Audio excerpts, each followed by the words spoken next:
హరీష్ రావు వల్లే దుబ్బాకలో రఘునందన్ రావు గెలిచారన్నారు. ఆ రెండు కాంట్రడిక్షన్ స్టేట్మెంట్ ఇచ్చారు. దానిపైన రియాక్ట్ అవుతున్నారు బీజేపీ కార్యాలయంలో. ఒకసారి చూద్దాం ఏమంటున్నారు. అడగోలు మాటలు బయటకు వస్తే ఏమనుకున్నాం, మీరు మాట్లాడితే ఏం రాలేదు.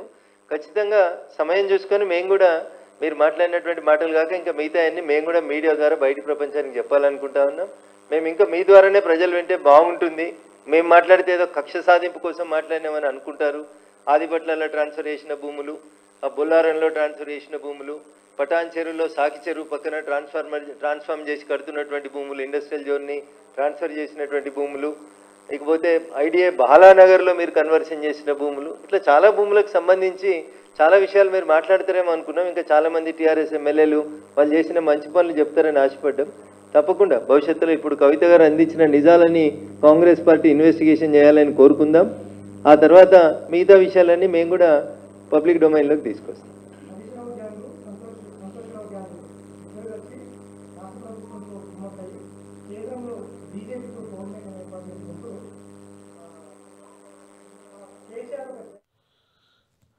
రైట్. రఘునందన్ గారు అయితే ఏదో చాలా ఆశించినట్టున్నారు. కవిత ప్రెస్ మీట్లో చాలా అంశాలు, అంటే బీఆర్ఎస్ పార్టీలో జరిగిన అంతర్గత అంశాలు చాలా బయటకు చెప్తుంది ఆమె అని ఆశించినట్టున్నారు. కొంత డిసప్పాయింట్ ఆయనలో కనిపిస్తుంది.